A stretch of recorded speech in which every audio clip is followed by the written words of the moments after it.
So, good morning, good afternoon, and good evening kung unsa man nimo ning oras ginatanaw. My name is Josel Dominic Tagonon, and I'm gonna present my reflection about our course for this term, System Administration. What is system administration?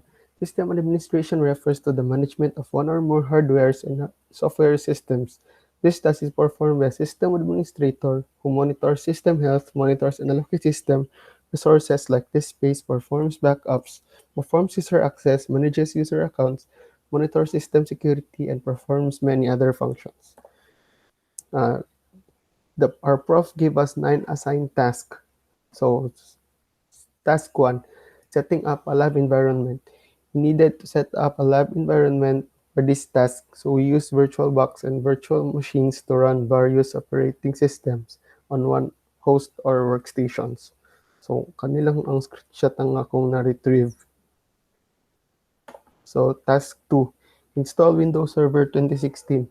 In this task, I learned how to install Windows Server in a virtual machine and how to figure out which versions to use based on the number of users. So this time, morning pag-install na mo Windows Server. So configure Windows Server 2016. In this task, I've learned how to configure Windows Server as well as how to add roles and features. Once ma-install na nimo Windows Server, dili pa nimo na mismo magamit dayon. Naba kay mga ano na like ano nimo ang firewall, tapos kailangan nimo i-update ang ang drivers ana para dili siya mag-error in the long run.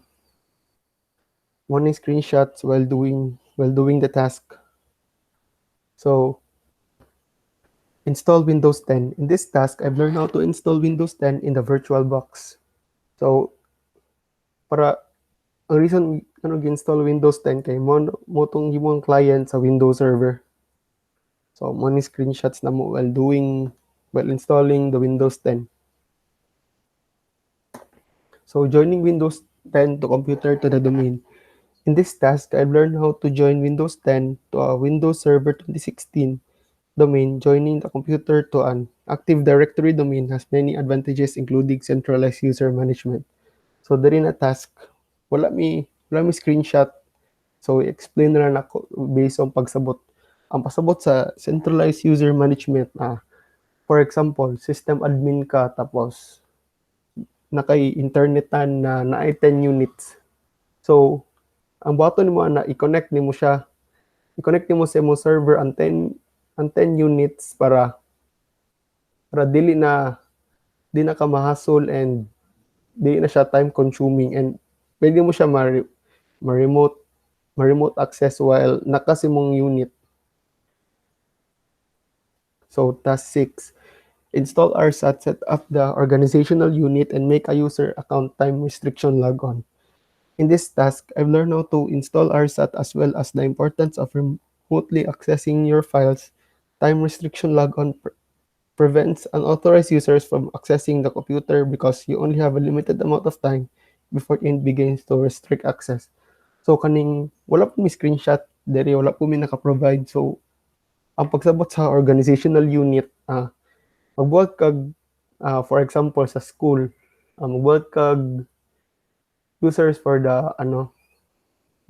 president, cashier, para na siya nasa school setting. Tapos ang time restriction log on, ang good example ani kay tong hulog piso. I think ang pisa ka piso is equivalent to 5 minutes. So after mahurot ang 5 minutes, automatic siya mag-shutdown. So kani murag ngato siya. So task 7, DHCP scope and DHCP reservation. I learned how DHCP works and how to assign and reserve IP address to clients in this task. So wala sad mi screenshot ani, makatag na lang kog definition sa scope and reservation. DHCP scope is a valid range of IP addresses that are available for assignment or lease to client computers on a particular subnet. A DHCP reservation is a permanent IP address assignment it a specific IP address with a DHCP scope that is permanently reserved or at least used to a specific DHCP client. So, task 8, create DNS host, record DNS alias record, group policy management. Unfortunately, while nagatake ko ani na video, wala pa may naka-record rin na part. So, task 9, backup and recovery.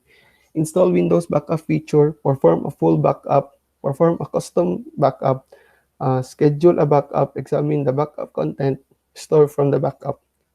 So, self-explanatory na siya. So, kailangan din mo siya i-backup for emergency. Dili man nato na may iwasan ng emergency like corrupt imong SSD na ay attempt mag-hack.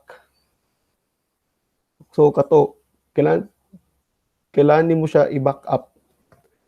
So, kato lang, I hope namoy nakuha sa akong summary, and that's all. Thank you.